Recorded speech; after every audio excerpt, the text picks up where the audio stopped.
Kota tiba-tiba bergetar hebat. Angin bertiup kencang di jalan-jalan. Awalnya semua orang mengira itu adalah gempa bumi. Kemudian kekuatan yang kuat menghantam tanah dengan keras. Dale langsung kaget. Sapi di depannya terbelah dua. Apakah dia berhalusinasi? Dia tidak menyadari itu nyata sampai dia menyentuh darah sapi itu. Kemudian dia meletakkan tangannya di depannya. Ketika dia menyentuh dinding udara, dia juga merasakan arus listrik.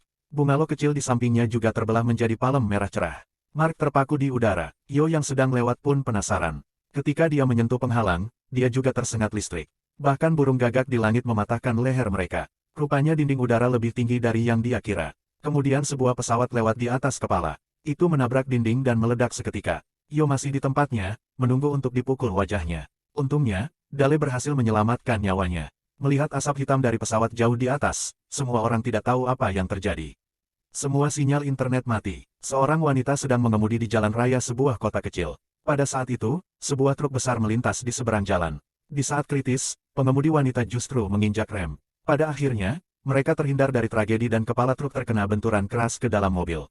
Beberapa orang ketakutan ketika mereka melihatnya.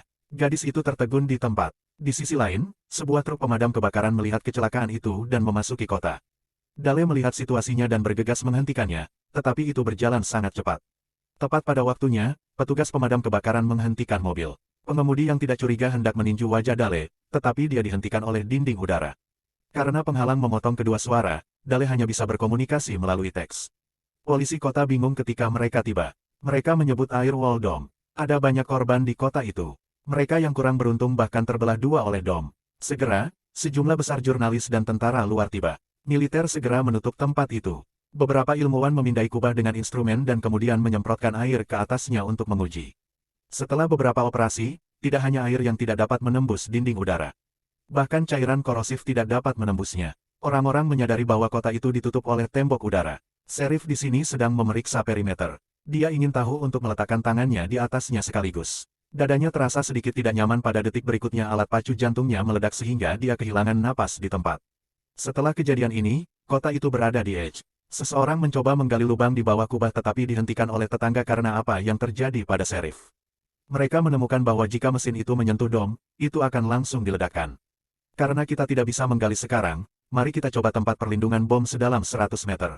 Saya tidak menyangka bahwa dom masih ada di bawah tanah. Tampaknya benda ini tidak hanya sangat tinggi dan juga tak terduga. Setelah menghubungi dom, senter langsung meledak. Sekarang seseorang telah kehilangan akal sehatnya. Dia melepaskan dua tembakan ke dom dengan marah, tapi pelurunya memantul kembali.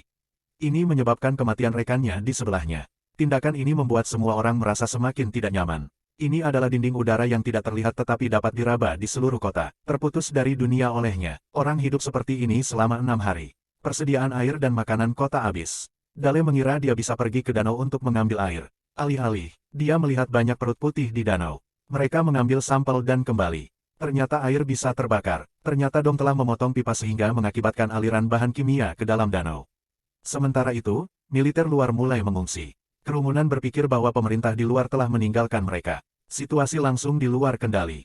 Orang-orang masuk ke supermarket, tanpa pikir panjang, merebut sisa makanan dan air minum. Mantan tetangga itu pun menjadi musuh dalam perebutan perbekalan. Dalam keputusasaan, polisi kota menggunakan gas air mata, tetapi ini tidak menghentikan mereka. Dia tidak punya pilihan selain mengeluarkan senjatanya. Untungnya, sedetik sebelum dia menembak, hujan turun dari langit.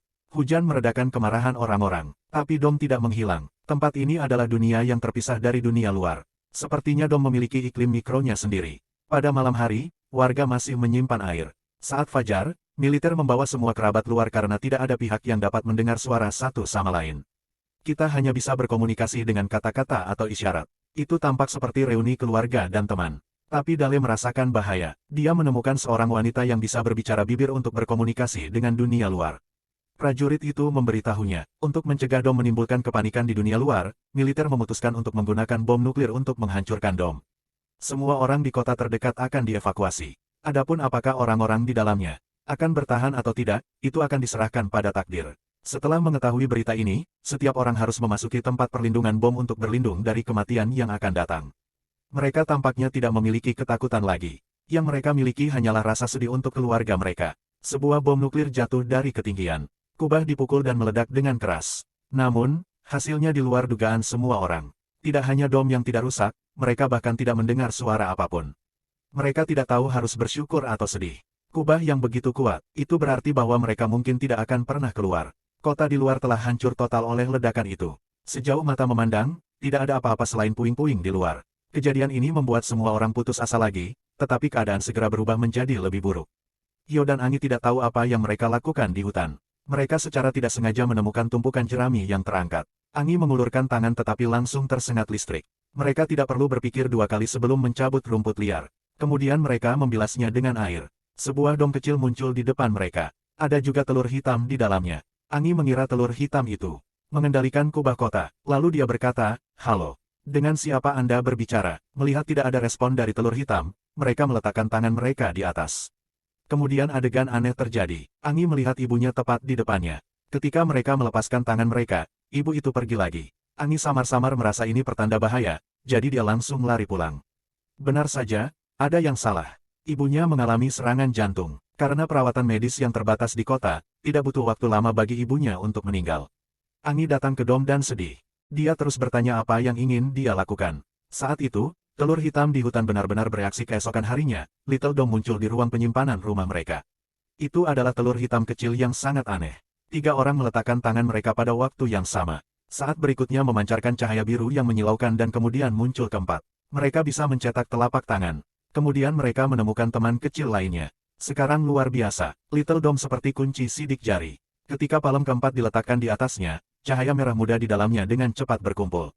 Tiba-tiba lampu langsung padam. Setelah telur hitam kecil memancarkan bintang kecil yang tak terhitung jumlahnya. Meski terlihat cantik, namun tak menyelesaikan masalah. Keesokan harinya, seekor kupu-kupu muncul dari dom kecil. Itu berjuang untuk menembus penghalang.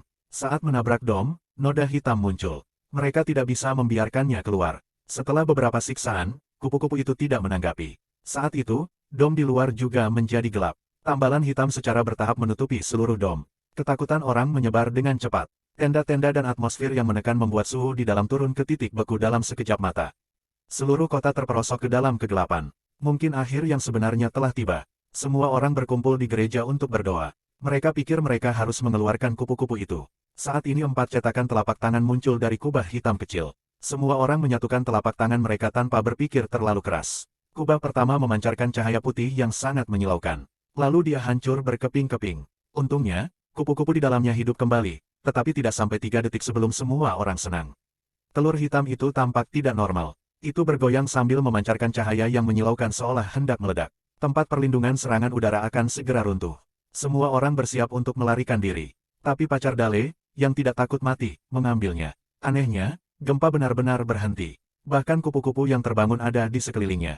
Karena beberapa kali menyentuh kubah kecil. Itu tidak menunjukkan informasi yang berguna. Mereka mengambil yang hitam, kembali ke hutan asli dan seperti yang diharapkan, di sini mereka semua melihat gambar Ibu Angi.